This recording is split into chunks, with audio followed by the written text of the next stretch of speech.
I will give Daim and also Mahathir a C grade because a lot of the legacies that we see today are actually not really institutionalized. They were very personalized. Welcome back to the Are We OK podcast, where we talk about public policies and politics in ways which are relevant to you guys, our faithful listeners.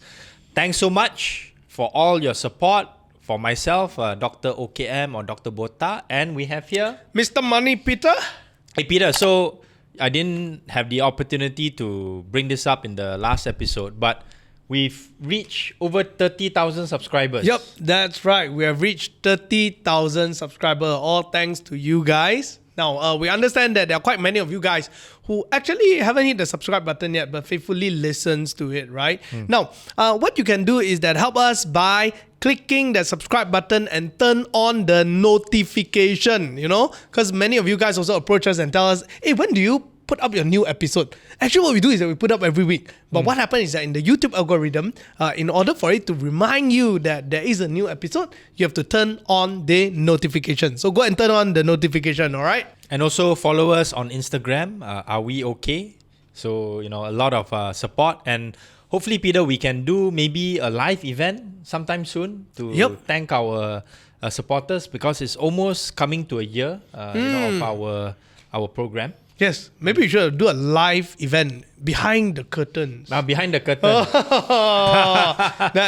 Half session for camera, half session off camera. The off camera one will be more spicy lah. That'll be cool, right? Alright, so if you guys want us to have a live event, indicate in the comment section below, and then we'll do our best to organize something. Having said that, Kian Ming, I understand that lately you are quite busy preparing yourself for some exciting stuff next year, right? Yes, 2025 is going to be an exciting year for many reasons. Malaysia is going to be hosting ASEAN. So as chair of ASEAN, there's going to be a lot of dignitaries coming in, a lot of events. So I'm sure that I'll be indirectly or directly involved in some of them. And then also I'm looking forward to the launch of the program at Taylor's that was brought in to start, called the Philosophy, Politics and Economics or PPE program. We just launched our prospectus live, put it up on the Taylor's website. We're going to have a link below to show you guys what's it all about. We're going to have a bit more marketing events next year as well to answer some questions that parents and also prospective students may have about this PPE program. And it's not just me alone. I have a team of academics who's going to be teaching and also engaging with the students and the parents. And also academic team that will also be doing things like getting articulation program arrangements with universities in the UK. Right. So I'm looking forward to that. That's why I'm wearing the Taylor's t-shirt today. I want to ask you just one question, right, for people, the audience out there to understand. I think in the Asian context, generally accountancy, computer science, all these are more familiar lah. But PPE is something that I would say that in the Asian context, they don't really see the appeal or even understand, right? For some people, it's probably even the first time hearing. But it is actually a very well-known program if I talk about Oxford, Cambridge, all those kind of things, right? So what is the prospects of studying PPE actually? Especially job prospects. Yes, job prospects. So I think the two most well-known PPE graduates in Malaysia are Khairi Jamaluddin and Tony Phua. Both of them studied PPE at Oxford. But what many people don't know is that both of them had very successful careers before they joined politics. Tony was a consultant with Anderson Consulting, which became Accenture. Before he started his own IT business that was listed in SESDAC in Singapore. For Khairi, he was a journalist with The Economist. He was also an investment banker with ECM Libra, and did other things as well. Before his foray into politics, right? So, although they are well-known politicians and many UK prime ministers have come from the PPE tradition, Australian prime ministers, even people like Benazir Bhutto from former prime minister of Pakistan, most PPE graduates actually go on to do other things. They are in the corporate sector, they are journalists. Rupert Murdoch was actually a PPE graduate, for better for worse. Isaiah Berlin, a philosopher. So most of them actually go out into the corporate, the NGO, the international organization route. And I think now in Malaysia, in ASEAN, around the world, with the complexity of geopolitics and geoeconomics, you cannot just study the technical part of economics.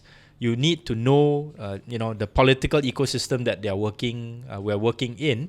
And we'll touch a little bit about that when we talk about Daim Zainuddin. And then also, what are your ethical positioning and thinking behind a lot of this kind of socio-political, economic, engagements that you will have out there in the real world, right? So, to be able to understand what ethical approaches that should have been in place to prevent something like 1MDB or, FTX from blowing up, this is where I think the different skill set that you have from a PP program will help you. Yeah, I do realize that people who actually study PP tend to end up in think tanks, consultancies. That's the minimum. Yeah, and then the big ones usually will be prime ministers. Right? Yeah, so the way I approach it is, I tell my colleagues at Taylor's is that we want to use this platform, this program, to train a new generation of leaders in Malaysia. Not necessarily in the political field, but the main thing is that we want to train people who can think from a multidisciplinary perspective, and then also have certain grounding to be able to ask the right critical questions to themselves and also to others, and use that as a basis to develop yourself as a future leader for the country in different sectors of the economy. Hopefully, with a program like PP, it will be able to help Malaysians to think smarter and think better. I hope that this podcast itself and our interactions have given you some glimpse of the way this PPE program will be conducted, right? Because I think when I take you guys behind the curtain, when I try to explain the way the Malaysian economy and the Malaysian political system works, I think even Peter, you would have gotten certain insights that you otherwise wouldn't have gotten if not for this program, right? I think I became more politically sensitive, get to read in between tea leaves better, right? Yeah, stuff like that. And I would say what's better than looking at a program where it is created or founded by an ex-politician, an ex-policymaker, sure, with on-ground, not just theoretical, but on-ground knowledge as well, right? Correct, and also getting the different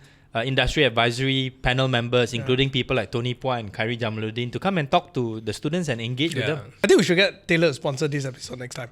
So Taylor's marketing people, I'll share this with you later, and then maybe you can host us for a live event or something like that. Right. As we move on, since you're on the topic of academic, recently there is a person also been given a grade. That's our PM, right? And since now you're in the academic field and you tend to give people grades later, let's test you a bit lah, huh? Yeah, Bersih gave him a D. What about yourself? What would you give him?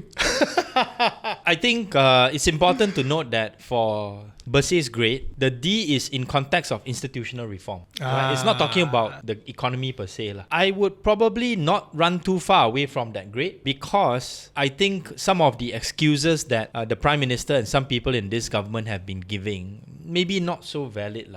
In terms of institutional reform. Yes, correct. And I think one of the reasons why Bersih gave higher grade to people like Dr. Mahathir and even Ismail Sabri is because there were substantive things that were delivered in a shorter period of time. The government is going to celebrate its two-year anniversary. It's good that the government is stable.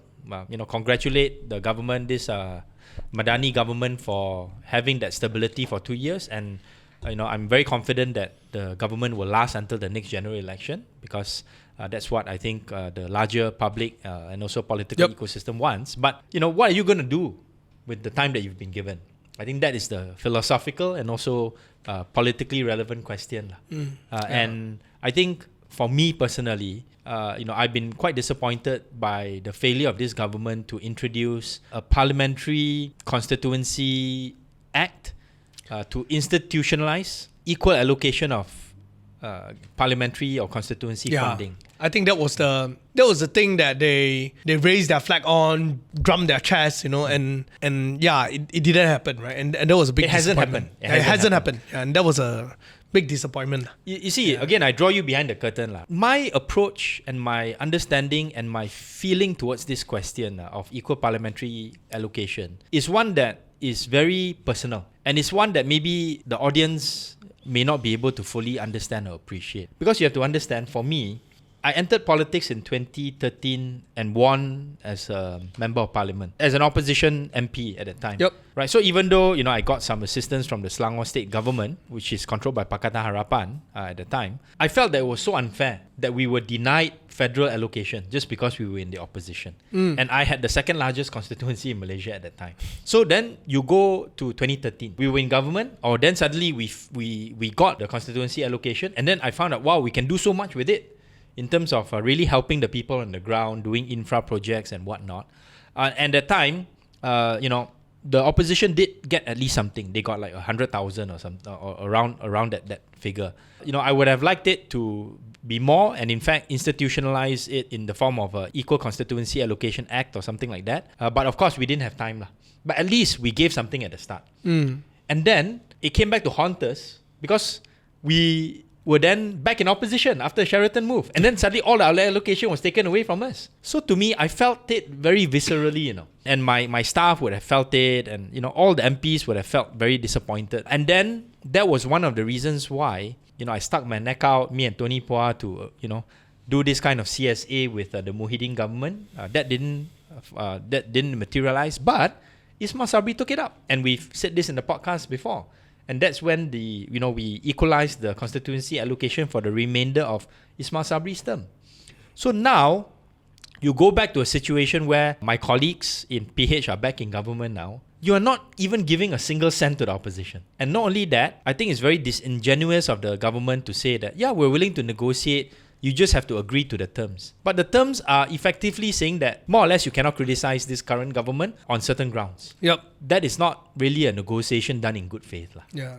I personally also feel that when it comes to this, it's also not very good in terms of nation building, right? Because I think one of the reasons why sometimes we see politicians, and we always say some politicians are dirty, and stuff like that, or they always look at their own interests. And I'm thinking to myself, right, when you have such a policy where if you're in the opposition, you don't get any equal allocation per se, you are making them spend their brain cells in looking for money instead of thinking about how to contribute, right? So, and there's only that much you can handle, right? Let me put it this way. So, if it's almost like if you go and hire an editor to work for you, or you hire a new staff, right? And then you don't give him any resources and you expect him to perform.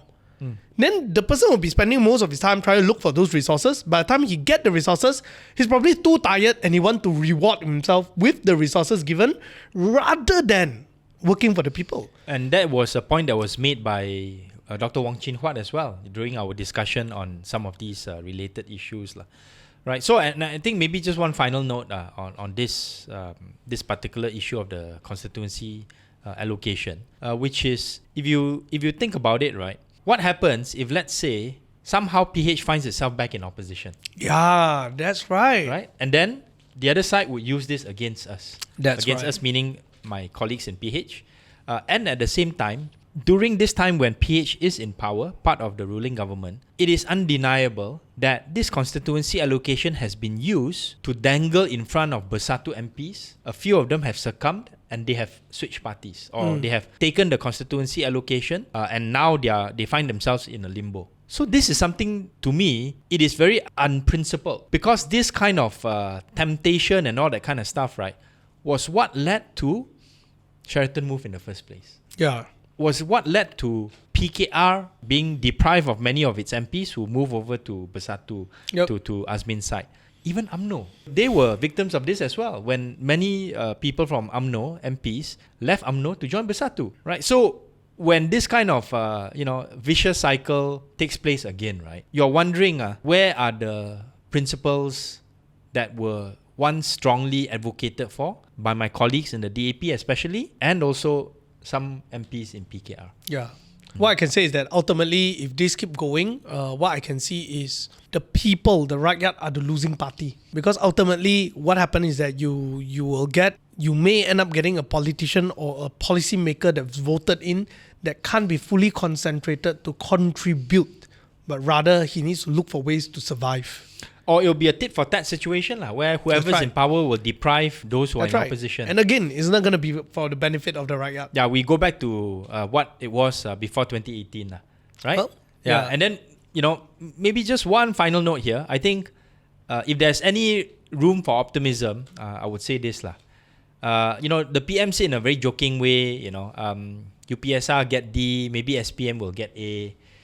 If let's say that kind of off-the-cuff remark is actually reflective of a desire for Pakatan Harapan to push through equal constituency allocation just before the next general election, right? To maybe safeguard their own interests as well, to make it into a act, then, I think that grade can be, increased lah. That shouldn't be something that we should do at the end of the term. It could be a strategy now that you say it, right? Sure. Yeah, it's kind of like before you put two dogs in the cage to fight, you starve the one dog first lah. Yeah. Yeah. That could be one way of looking at it. Of course. Increase the chances of winning. Yes. Of course. My thinking is that if let's say you drag it too long, right?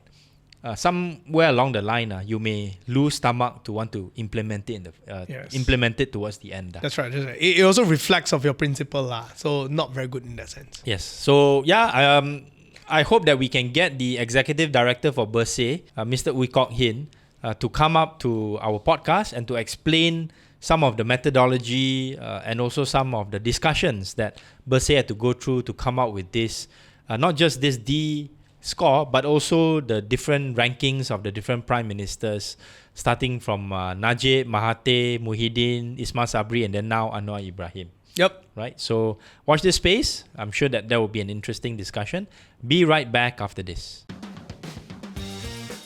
Welcome back to the second segment of the Are We OK podcast. And since we talked about, grades and performance and whatnot, I'd like to refer you to a piece of news, not just a piece of news, but the departure of a very iconic figure in the Malaysian political landscape, none other than Tun Daim Zainuddin, who was former finance minister twice under Dr. Mahathir, and also former UMNO treasurer. He passed away recently at the age of 86, if I'm not mistaken, of a stroke. And he had been unwell, on a wheelchair, appearing in the courts. Of course, our listeners would know that he and his wife have been charged for corruption, undeclared assets in the courts, ongoing investigations by the MACC. But before we go into that, I'd just like to ask your perspective, Peter. I mean, I have my own views that I'll share later. From your view, somebody who's a bit younger and maybe Tun Daim's impression in your eyes would be a bit different. What do you make of his legacy and his contribution to the country, so to speak? Right. For me, if I were to give a grade, right, B minus C lah. But this is not in relative to any other people, but rather in relative of my ideal of possible tokoh of Malaysia. But in relative to other people wise, then I would say that, good. Simply because the last episode of it, of him supporting a lot more reforms and stuff like that, and speaking up and really trying to bring hopefully lasting change, right? Let's not talk about the motives or whatsoever, but those things kind of did inspire the people in general to want to do more, regardless of whether is it from this camp or that camp lah. Yeah, so on that end, yeah. So I think you're referring specifically to the fact that he came out to support Dr. Mahathir just before the 2018 general elections, even to the extent of campaigning for some candidates in the Klang Valley, and also playing a role after the change in government. Yeah, sticking his neck out during that period of time lah. Sticking his neck out, and then later on becoming a member of the Eminent Persons Group, where different inputs were given to him and Zati Jomo as part of that group. Even playing the role of going to China to talk to the Chinese to renegotiate some of the terms for the ECRL, the Rail East Coast Rail Link. So I knew about that because one of the officers that was supporting him was actually seconded from MITI to help him and to do some follow-up on some of the negotiations. I think most Malaysians who are a bit younger would see him in that role. Probably, the fact that after 2022, under the Madani government, suddenly, all these, corruption cases... turn around suddenly, right? Yeah. Yes. Yeah, but of course, I mean, to address this situation in a more comprehensive fashion, you would have to go back to why these investigations were started in the first place. And I think it goes back to a time when basically the talk in town was Mahathir came together with Daim to basically sack Anwar and get him out of the political system during the Asian financial crisis in 1998. Yep. There was a lot of falling in favor, falling out favor, falling in favor again. Very interesting dynamic story. It really makes me wonder if during those days we had social media, I think stories would be very different. Well, if you know, I still remember Reformasi, and that was sort of like my growing up period in terms of political awareness, and there were all sorts of surat layang flying around about Anwar, about others. A lot of shadow play from behind the scenes. The current Deputy Prime Minister and also President of UMNO, Ahmad Zahid Hamidi, who was UMNO Youth Chairman at the time, was seen as a very close ally to Anwar, and he used the UMNO General Assembly where there was the UMNO Youth proceedings to attack Mahathir and some of his allies, right? So he released some information about how Rafida and people who were close to her had access to a lot of approved permits for importing car vehicles and things like that, right? So, this was part and parcel of them trying to attack the so-called cronyistic system, the KKN, cronism, corruption, and nepotism that they felt was one of the reasons why the Asian financial crisis happened.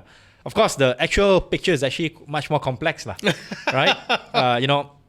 And this is, I think, an important part of the discussion with regards to Daim, because it is a complex legacy. It is one where he has made a lot of contributions in terms of economic development, but at the same time, he was also involved in a lot of corporate deals where he himself and the people around him got very wealthy. Oh, that's right. I think one of the news that shocked many people in the later days was when it was found out that he actually owns a very large Swiss bank, right? Yeah, or like somewhere or another. Not very large, but like a large in the Malaysia perspective. Large from a Malaysian perspective, maybe. And also a lot of overseas investments. That was part and parcel of his overseas expansion. That's right. Yeah, but I think the other thing that would have been associated with Daim was the fact that he groomed a number of Malay businessmen who then took on the role and the responsibility of being a new generation of corporate titans. And this definitely took flight and could be seen in the 1990s during Malaysia's and also East Asia's economic miracle. Yep. So the good old days, the good days before the Asian financial crisis. This is the zaman kegemilangan, Asia. Yeah. Right? The Asian tigers and things like that. So I can throw out a few names. I'm not sure how much they will resonate with you. People like Halim Saad, Renong Group. People like Tajuddin Ramli, TRI, and then Malaysian Airlines. And others that were part and parcel of the Peremba Boys ecosystem, which you can read about in a book that I'm going to feature here, Malaysia's Political Economy, by Edmund Terence Gomez and also Jomo KS. This is sort of like Terence's PhD thesis, where he outlined the evolution of the nexus between politics and economics. And I think this is will be one of the things that if, let's say, people were to write another book on Daim, they will reflect on that part of the legacy. Yeah. Right? And also one has to remember, as part and parcel of this nexus between politics and economics, right? Politics and the corporate sector, especially from a fundraising perspective. It was also a time when Daim was also the treasurer of UMNO. So as we underwent a period of great privatization, economic growth, expansion of the economy in the 1990s, you created a class of Malaysian, especially Malay corporate titans, some of whom in this larger ecosystem also had to play their role to be proxies in terms of shareholding and corporate control for UMNO. Right? And Daim was at the nexus of this. And I think what people have to realize is that because Mahathir trusted Daim as an ally, and he knew that Daim did not aspire to be Prime Minister, unlike Anwar. So that's where the relationship became very, very close. And I think, for better for worse, it's something which led to the emergence of money politics within UMNO because of the high stakes that were involved. And I would say that because of that kind of culture that was built up within UMNO over time, Najib felt that he needed his own vehicles. He needed his own sort of like proxies and money to continue his control over UMNO. And that's where the 1MDB money came in useful. Right. Because a lot of the assets that were controlled by people who were close to Mahathir and Daim as part of that political economy ecosystem, those proxies are not beholden to Najib. Yeah, so for a very long time, right, after Mahathir resigned, left his post, a lot of people say that while you don't see him as the face, he is actually a very important figure because those people who hold the pockets, the purse holder, Yes. is actually only answerable to that one man still. Or maybe one man and Or a group of men. or Whatever maybe lah, right? Mahathir together with Daim. Yeah, so that was always the rumor, right? And so, in your opinion, because during that time you were in your early days of political awareness, and then subsequently in the very near term, then you joined politics already. I bet you've heard similar things, right? Sure. And because the time not social media, so everything is by whispers, right? What are some of the signs that you saw that kind of like gave you the confidence that this could be not just a rumor? Were there Oh. anything like that? I think when, for example, one of the most controversial corporate maneuvers that happened during the Asian financial crisis was the reverse takeover of Renong by UEM. And that was very controversial during that time because it was very unusual from a market activity perspective. It caused the ringgit and the stock market to dive significantly because other overseas investors were looking at this and they were expressing concern. The talk in town during that time, and this was validated later on, that this was a way to save Halim Saad. This is what people are saying. Like, I'm not saying I agree with it or not. Well, It's the rumor. Because Halim was the sort of like captain of Renong at that time. Right. Now, fast forward 20 over years later, you can see the outcomes of a lot of these so-called bailouts. MISC was bailed out by Petronas and so on and so forth. So if you link those figures with the linkage to UMNO interests, then I think it's very hard to run away from the political economy story that was told and later on verified by many people, whether in the academic or the corporate circles. And of course, there are a lot of other stories about how as corporate sort of like titans that were brought up under this ecosystem, you have to make certain contributions, certain assistance to the political class within UMNO, right? So that is something that I think was acknowledged, quite openly, I think, among the corridors of power. And some people also attributed this system to the Asian financial crisis and the fact that Malaysia was not able to cope with it that well.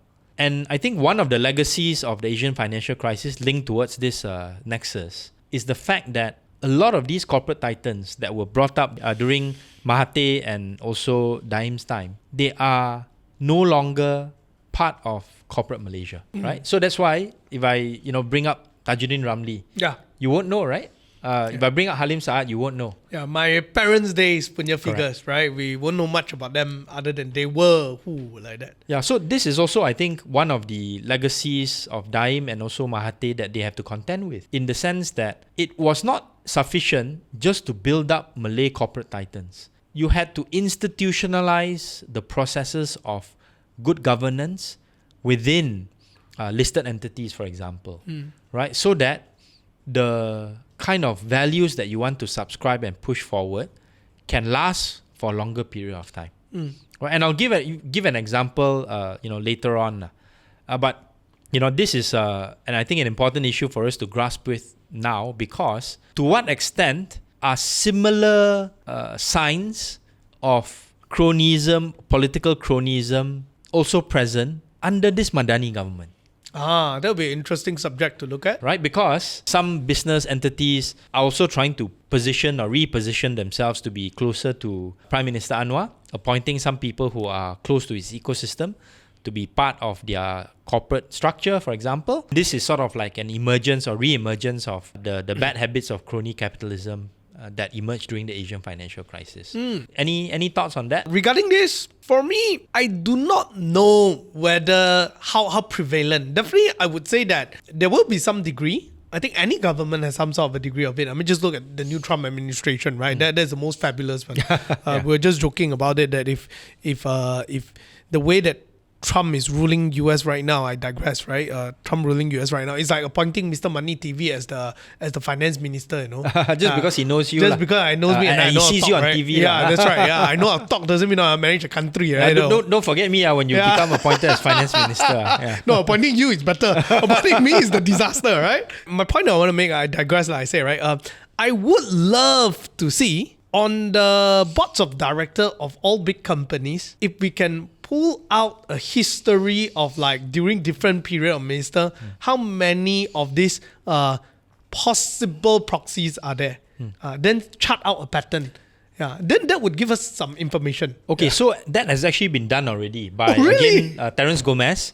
he together with a few authors, he wrote a sort of like an updated version of this called Malaysian Inc. Right. And I think he did point out some changes in those kinds of structural arrangements. But what is important, and this will be acknowledged by other academics and also corporate people, is that after the Asian financial crisis, there was a professionalization of many of the listed entities, whereby political appointments were becoming less and less. Right? Yep. And other institutions in the ecosystem, for example, Bank Negara, they would basically veto political appointments to be on the board of any banks and large financial institutions, right? And if you look at the large listed entities, right, with only one exception, which is the chairman of Tenaga, TNB, a very lucrative position, that would, in the past, still be reserved for an UMNO politician, right? To sort of like reward that person for not getting a ministerial or a deputy minister position, right? So that kind of nexus between politics and economics, I think, has become much less. At the same time, I think that the world has become much more complicated. Even the political ecosystem has also become much more fluid. So without a situation where UMNO is dominant, you won't have the kind of investments, the kind of institutionalization of politicians in these important roles. They are still in the statutory bodies, which again, a separate issue. I've talked about it before in this also other programs. That is a separate discussion. But insofar as board directors in listed companies, in large companies, I think that has gone down quite a bit. Yeah. And maybe also to fill in a little bit of this, the reason why this is the case, we also have to give quite a lot of credit to the professional Malay managerial class that push for a lot of these kinds of reforms, right? So under Patla Abdullah Badawi, he and his team empowered Khazanah under the leadership of Tan Sri Azman Mokhtar, who's a Cambridge trained economist, to professionalize the GLCs, the listed ones, and to have different colored books, blue book, white book, green book, to really improve the governance and also the way that many of these GLCs were run. That's actually, I think, a legacy that is very distinct from Mahathir and Daim's legacy. Remember, Daim and Mahathir's legacy was, a lot of it was trying to build up this class of Malay corporate titans. For Patla, it was more about institutionalizing best practices among the Malay managerial and professional class, especially among the GLCs.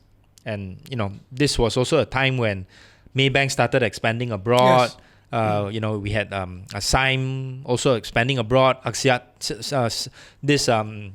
became Axiata, and then they also expanded abroad. That is sort of like a different legacy and something that we should look to as a possible model as well. Having said that, right, here's where I think somehow it's very hard to separate between Tun Daim and Mahathir's legacy, because to a certain extent, I think from what I have seen and how I felt about the whole scenario has always been, during the Tun Daim and Mahathir's time, it was very much of a period where it was more of I, as a person in power, what do I do to craft a nation according to what I see? And what I know at that time. What I know at the time, right? Yeah, as in I, as in them lah, Yep. right?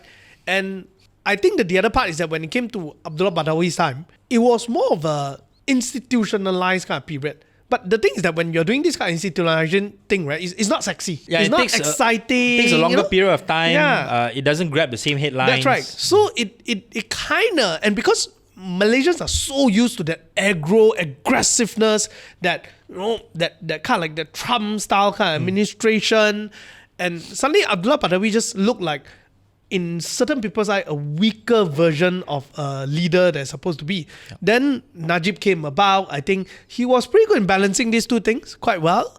And then ever since then, it's been just a different story, I would say. Yeah, so I think for Najib, if let's say not because of 1MDB and the distractions that he got, because of that, one can say that if the government transformation program and the economic transformation program, this is under Pemandu, could have been sustained, that could have been Najib's legacy. Yeah, right? That was something that was pretty good. Yeah. So I've been tracking these over a period of time, and so I know a little bit more about the history.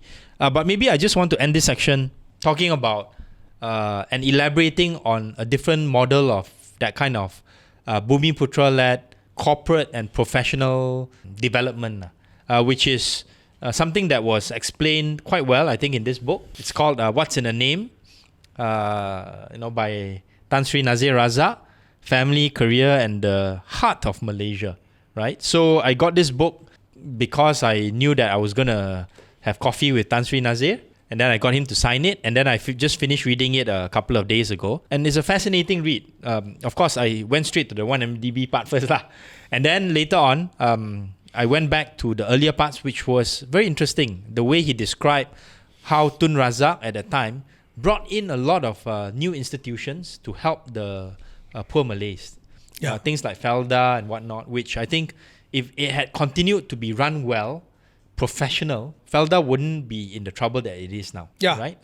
That's just one example. There are a lot of other institutions that were set up by Tun Abdul Razak. And then in Nazir's own example, which maybe you can resonate with this a little bit more, is how he built up CIMB to what it is today. Oh, yeah. Because when I was growing up in the 1990s, CIMB was just a merchant bank. That's right. It was a very small niche player. That's right. Right? And then, he talks about how he brought together a multiracial team that was very professional, had skills in different That's areas, to acquire different financial institutions, merger with Bumiputra Commerce Bank, which was itself a merger between Bank of Commerce and Bank Bumiputra. This was, just after the Asian financial crisis. And then later on acquiring Southern Bank, right? And then becoming the CIMB that we know today, after building it up to acquire assets in places like Thailand and Indonesia and even the Philippines. And, you've built a much stronger and lasting legacy, right? If let's say you think about Nazir Razak's own legacy, it would be CIMB. If you think about Najib Razak's legacy, at least at this point in time, it would be 1MDB. That's right. Right? So this is, I think... It should have been the National Transformation Program. Yes, correct. Should have been that. Yes, Yeah. correct. It could have been. It could have been. So that's the world that we live in, a lot of what ifs and what nots. But I thought it was important to bring it up to sort of like showcase a different kind of model with a different kind of legacy compared to the more complex and I would say much more muddied. And at the end of the day, if you ask me to give a grade, I would give Daim and also Mahathir a C grade because a lot of the legacy kind of legacies that we see today are actually not really institutionalized. Yes. They were very personalized. Unable to continue. Correct. Yeah. I think having said that as well, my one last comment about it all, I think they brought very significant economic development in Malaysia, and we can't deny that. Yep. I think it was also really an economic miracle where we managed to eradicate poverty rate at quite significant level. Yeah, there's a question about like whether is it real numbers and stuff like that, but it's okay, right? I think it was real. Yeah, and definitely the tools that they are in existence to help the Bumiputra community to do well it's clearly there. It's clearly there, right, up to today. My only criticism of it is definitely number one, the institutionalization, but if I were to add on one more thing, is actually in the area of education. I felt like there were a lot of economic development activities. And because of that idea of to see results immediately, there was a lack of focus in terms of the quality of education. I felt like if you look at a personal level for all these titans, all these tycoons, all these whoever they are there, the first thing they focus on is actually education for their children. And all their children actually went to very, very good school. And if they were willing to put that kind of quality in the education itself, I think even when certain policies are not exactly sealed in stone, right? We would have better thinkers, and we would have people who will want to do it. But unfortunately, to a certain extent, because of the nature of the quality of education that's not being placed upon, then it comes down to whoever leader comes next and give whatever handout next and determines the direction. Okay, so I just want to contribute this point. It is not to say that some of these corporate titans did not contribute to education. I just want to point out one example. Halim Saad did set up something called College Yayasan UEM, KYUEM, right? You're probably not aware of this institution, right? It's located in Tanjung Malim. And the reason why most people don't know about this is because it is targeted at the elites. You're talking about the top, 5% of academic performers. They are the ones that are being sent over to Oxford, Cambridge, a lot of good universities. And it's a good effort on that part. They've tried to give scholarships to many others as well. I don't know how many of them actually come back, to work in the Malaysian ecosystem. Very few of them end up in government. Yeah. Right. So I think that would be one of the things that I would focus on. When you build up these educational institutions, scholarships and whatnot, how then do you want to make sure that the return on investment actually goes partly to the government, which is something that Singapore does quite well. And that's the weird thing about Malaysia, right? And I've actually, what happened is that I found out that there are quite a number of these kind of colleges. I'm more familiar with them. But it is so weird that it is supposed to be like, when I look at Singapore, right?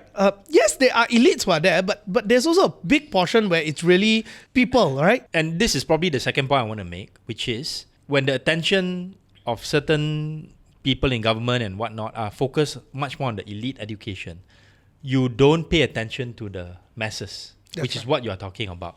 Yeah. And I think this is where Singapore does a pretty good job in terms of making sure that the quality of education to the neighborhood schools, so to speak, are still very good. And then in the context of Malaysia, you have more and more parents who are sending their kids to private schools because of the deterioration of the education system, which I think maybe one last point here, which is we talked about Daim and Mahathir, we talked about Pakla, we talked about Najib and their respective legacies. How about Anwar? What is his legacy in terms of institutional changes that will last? And I think this is one question that's very important for our audience to think about.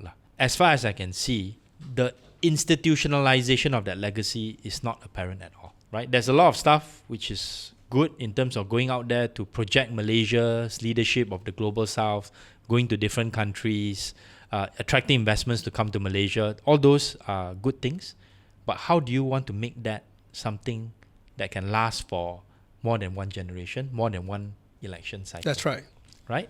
So something for you guys to think about. I will be right back to talk about the third part of our segment. Be right back. Welcome back to this third segment of the Are We OK podcast, where I have to go to my reading glasses and talk about this very complicated scandal that's erupted on media, which is the Sabah Whistleblower scandal. So Peter, I know that this is a complicated issue, especially for us in Peninsula who may not be so familiar with the ins and outs of the Sabah government and also the different political parties that are involved. But basically, Malaysia Kini obtained a couple of recorded audio clips and also video clips of numerous Sabah politicians allegedly being given bribes. And I think this has got to do with some of the extractive licenses and concessions. And then later on, the former Sabah Mineral Management CEO came out and denied the allegations that there was a collusion between the whistleblower and also himself. And then he has claimed that the Sabah Chief Minister representing GRS, Haji G, has abused his powers. So basically, what this boils down to is a certain middleman who has allegedly given money to different people in the Sabah government ecosystem to get certain licenses for mining and stuff like that, right? Basically, he was played out. That means he gave all this money and then the political powers that be couldn't deliver. And he came out to sort of like complain about this. Not just gave these clips and stuff like that to the media, or could have given, we're not quite sure. But apparently he also wrote a letter to the Agong and also Prime Minister to highlight these issues. This has obviously gotten the attention of the MACC, and they've gone ahead to investigate. And to make the situation even more complicated, MCMC then later requested Malaysia Kini to take down these video clips because apparently there were death threats to the whistleblower, right? So, it's become quite complicated, and I just wanted to give a bit of context in terms of protections for whistleblower under the Whistleblowers Act. This was a Whistleblower Act that came out in 2010, where they put in a lot of conditions by which, if let's say you want to inform the authorities of a possible wrongdoing by people in government, right, you have to go through certain steps. And one of the steps is that you cannot go and tell your story to the media. And then the other thing is, you also cannot be involved in the scandal. Yes. So here's where, on a policy perspective, right? I mean, this whole story is very juicy. I would appreciate if you can arrange kind of like a little bit of what's the context of this whole thing, like also a little bit political implication and the corporate story behind, if there's any behind the curtain stuff. But I want to talk a little bit about this Whistleblower Act that I think it's almost ridiculous in my opinion. I think the nature of a whistleblower generally means that you're involved in the thing and somewhat... You're in the know lah. Yeah, you're in the know and you decided to whistleblow it. That's why it's called whistleblower, right? The way that the Protection Act is being structured is, if I'm not involved, then how on earth can I whistleblow? How can I know about this correct, stuff, right? That's right? So then the question is, you create a Whistleblower Act, Protection Act, but the Protection Act is to protect non-whistleblower, not whistleblower. You get my point, right? I think there may be some conditions or circumstances whereby, if let's say I'm in the civil service, for example, I know that one of my seniors or supervisors has approved of a certain contract and he or she has gotten monetary compensation for it, or maybe other sorts of compensation. And I may have access to some proof. So I may not be involved in the bribe taking process, but I can tell the authorities, inform the authorities that this has happened. And I expect MACC to give me some protection. So there may be cases where the whistleblower is actually totally innocent, not involved. That would be the best scenario if everyone is a law-abiding citizen. Correct. However, I think just by watching movie, it would already tell us that generally, if me and you are colleagues and I were to happen to take a bribe and I have a chance of knowing you taking a bribe, how the movie plot usually play out is I will force you to take the bribe together with me. And somewhat eventually you feel bad about it and then you decide whistleblower, right? Yes. So that we are all in the same line, you don't go out of line, right? Correct. I mean, just by watching some movies would give us that imagination to... That's probably quite likely. Yeah. Yeah, so obviously I think this shows that the Whistleblower Act needs to be updated to include other situations where the whistleblower may be implicated and but he or she is trying to have a better deal out of that situation. I think in terms of the chronology, it would be something that probably would have happened maybe over the past year and a half or so. It's not something that you can do in 2 or 3 weeks' time because apparently there were a number of MPs who were given money, and then even one MP was recorded on one of the audios to say that, I will just give back the money to you, right? Because it's not much. I think he said it was a few 100,000, right? So more importantly is the political implications. Yep. And I think this is one thing that many people are looking at because this would have implications in terms of how Pakatan Harapan may or may not work with GRS, which is led by the current Chief Minister, Haji G. In terms of talks during for cooperation or not during the upcoming Sabah state elections, which is due next year. right? So I think many of the people who have been implicated in this scandal are from people who are close to Hajiji and the parties in GRS, right? So PH has to look at this and say, what is our position, on this particular issue.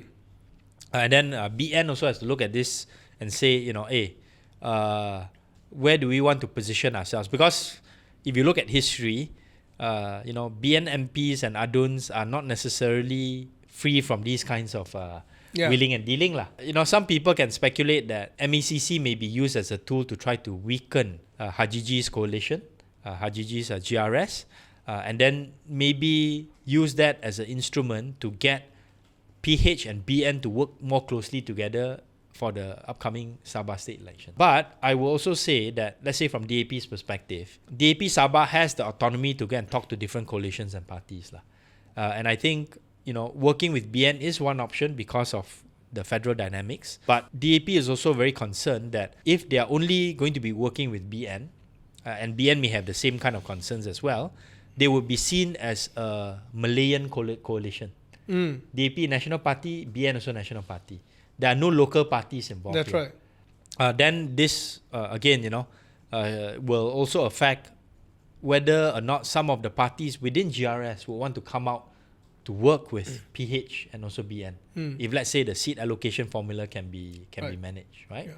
Yeah. And whether or not this Warisan will want to work together with GRS and others. So because of the different kind of seat arrangements, right? GRS some of their parties would be contesting in the non-Muslim Bumi Putra majority seats, which Warisan also has some leaders that want to contest there. Yep. Even DAP has some leaders that want to contest there. It's going to be quite complicated negotiations, and I think MECC also has to tread very carefully, in terms of how they may or may not upset the larger political ecosystem. I think another thing to actually ask you as well, right, is that for a very long time, I think this whole government change was brought about because of the tiredness of the rakyat towards this kind of things. Yeah. Right? And now this is an outright case. Well, acquitted or not, whatever, talk about it later. But nobody has been charged yet. Yeah. Nobody so has then been charged the yet. question is, how should DAP as a national party respond to this? And how should PM respond to this? So I think what likely DAP would do is, to say that this is a case that MECC is investigating. We respect the procedure of law and whatnot. But the larger question of how DAP wants to confront the issue of corruption, because it was something that DAP leaders in the past have been very, That's right. very... it's very hard line. Yes. It will be interesting to see, how DAP tries to position itself. And I think DAP is still relatively secure in Sabah in the non-Malay majority areas, especially since DAP is part of the state government now. So it can probably still hold on to a majority of those votes. But the nature of the campaign then becomes a little bit uncertain. Because in the past, DAP has always campaigned based on certain principles of transparency, better governance and stuff like that. Right? Now, with this situation, if let's say DAP does make a decision to at least work with GRS or some of the GRS parties, things become a bit trickier. Yeah. Even if let's say DAP or PH works with BN, there still would be some challenges as well, because Bung Mukhtar and his wife is being asked to defend themselves in court over corruption cases. Yeah. Very tricky negotiations, and I think this points to a larger question within, let's say, Sabah politics, which is the fact that government instability has led to a lot of short-termism among many of the political class and leaders within Sabah itself. Meaning, when you're in government, when you're in power, you try to extract as much as possible for yourself, right? And then that leads to bad policy decisions or poor policy decisions, or even no long-term policy decisions being put in place, right? And how do you want to try to change that ecosystem? Yeah. I don't think GRS has any response to that. I don't think Warisan has any response to that.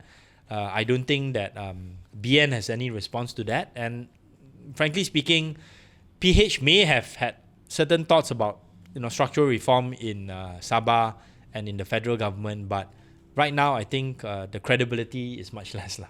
Yeah. So hard to campaign on that lah. I think the issue is that it's not just going to be contained within the Sabah political scene itself. I think this kind of serves as a signpost to the national standards and stuff like that. And, you know, as we were talking about this, right, I just can't help but to think that actually one of the easiest way to really, really elevate this in the future or to reduce such cases is really the equal funding thing. Right, equal funding, Yeah. and then maybe Sabah should also pass the anti-hopping law itself. Yeah, right, yeah, at the state yeah. level, right? So I really think that this should be rolled out for a better Malaysia lah. Yeah, the institutional reform part lah. Yeah. Which I think is a good point that was made by Bersih and others lah. So speaking in the same realm, in the same kind of tone in terms of PH's credibility to push for institutional reform, right? The last topic that we're going to talk about here is the recent news that Pasir Gudang MP Hassan Karim has been called up by his party PKR for disciplinary action, right? And the speculation is that this is linked to what he said about the Agong's role as a shareholder in U Mobile, possible role. I don't want to get myself in trouble, and also I think link this to the award of the second 5G network to U Mobile, right? So this has not been confirmed, in terms of the basis for him being called up to the disciplinary, council for PKR. But my sense is, this is my behind the curtain take, so to speak, lah. Hassan Karim has said a lot of things that I think have been reminders to the Madani government about making sure that their actions are consistent with past promises of reform and stuff like that lah.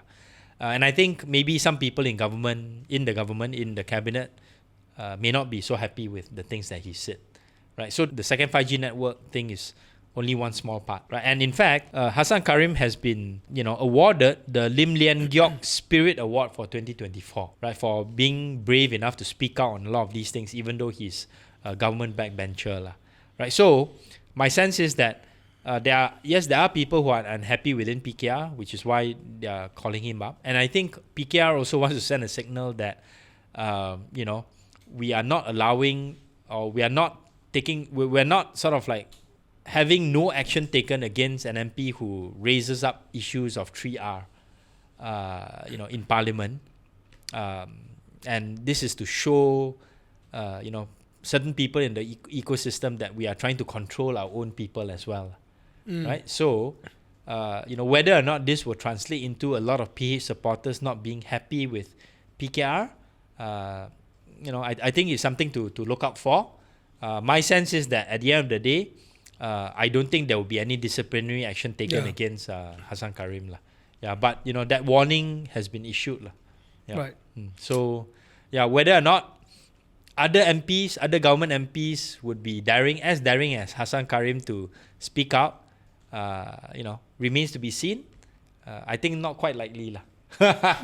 And he was brave enough, Hassan Karim was brave enough to also appear on Keluar Sekejap recently to explain the way he thinks through these different issues and why he still feels he wants to speak up in this way lah. Since recently we are on the topic on politics and different nationals as well, we talk about Indonesia and so on, and now recalling back on all the different prime minister, different style of leadership and managing a country. When it comes to managing a country, there's a lot of balancing act between purely policy based and being authoritarian. Because authoritarian leadership are able to bring about changes much faster, much quicker, and able to align everyone in place. But very often there's the other side that backfires when the leader leaves, right? So there's also this saying that one of the best way to actually lead a country sometimes is a benevolent dictator as well, right? Yeah. So that's the Lee Kuan Yew kind of a model, is it? Yeah. So there are different kind of dynamics, right? And the country that we praise a lot, right? Singapore. And I mean, if he wasn't such authoritarian as a leader, I think Singapore wouldn't be where it is to a certain extent. So on a final note for today, right? Maybe can you share with us a little bit your personal thought in terms of this balancing act and what is the best way to achieve it? Yeah, so I think what you're looking for is actually decisive leadership that is grounded in facts and also good policy design and execution. It doesn't necessarily means that it needs to be authoritarian. especially in this day and age. But I think what many people don't realize is that even as firm and, some may say authoritarian or dictatorial as Lee Kuan Yew was, what is important is that he left a lasting institutional legacy, meaning you had a very strong anti-corruption ethos and also a commission and that kind of spirit among the civil service that would frown very, very harshly against these kinds of abuses. You had a professionalization of the civil service and capacity building. You had also a situation where you put in capable people on the most part in many of the GLCs. And I think that is something that we have tried to do, maybe not as successful in this area. But the institutionalization part is something that many leaders don't think about. Because they think about, it's about political survival, it's about my own charisma, it is by my own way of communicating and also leadership that will win us the day for today and also for the next general election. So my preference would be to have a leadership in Malaysia that can understand and appreciate the institutionalization of best practices so that this is the legacy that you want to leave in the next political cycle to your own successors within your own party and maybe even to whoever is going to, be the government if, let's say, you lose in the next general election. Right. So I think this is a consistent theme for this particular episode. The institutionalization of best practices, of good governance, strengthening the kind of corporate structures in the country so that it can outlive you as a leader, whether you are authoritarian, not authoritarian, good or bad leadership. That is the kind of continuity that we want in the Malaysian ecosystem. That's a good one. Yep. Thank you very much. Yep. So that will also be part and parcel of my PPE offering. Final plug for the program. And then we'll see you in the next episode, that hopefully we'll be able to get more inputs on some of the topics of interest. See you next time.